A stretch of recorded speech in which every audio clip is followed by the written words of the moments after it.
few weeks ago, Cars Land opened at Disney California Adventure down in LA, and that got me thinking. I'm a little bit of a Disney nerd. I like looking at like Google Earth images of the parks and trying to figure out how stuff works there.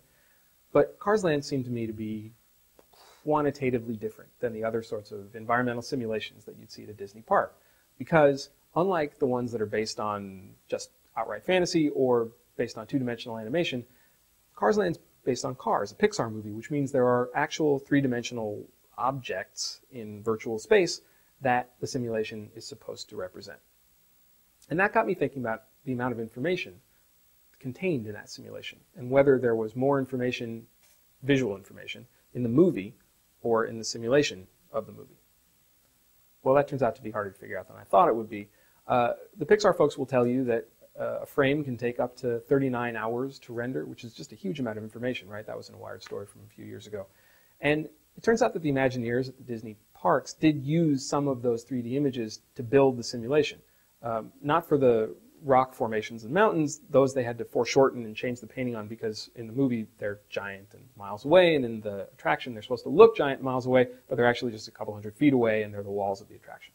But they did use those 3D images for the stuff in the town, buildings and cars, the characters. Turns out they had to take information out to make that work, though. The Pixar models were too detailed.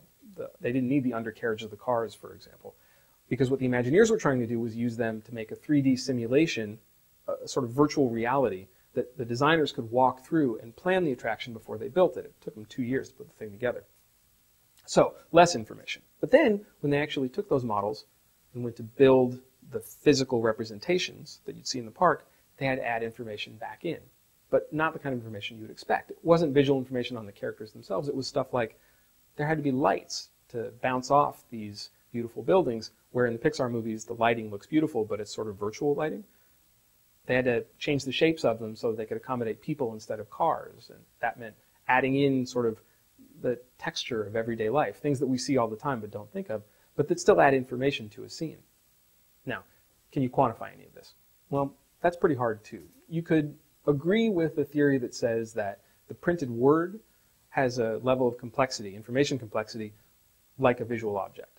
And if you believe that, like Claude Shannon, the father of information theory and an excellent juggler actually did, then you can figure out a level of entropy for a printed word in bits. He put the number at 11.83. Some researchers since then have said it's lower. Or you could try to figure out something based on how words and letters curve and arc and angle. There's a researcher named Mark Changizi. He put a number at between 2 and 10. He was trying to figure out the number of neurons in the brain that you would need to see something complex. You had to believe the theory that says that the human brain has evolved to be just as complex as it needs to be to see the most complex things in our visual ecology. And that sort of brings us back to the difference between Cars and Cars Land. Because when we're seeing the movie, we see only what the director and what the animators want us to see. We see the exact level of complexity they need to tell a story. They control the pan, they control the zoom.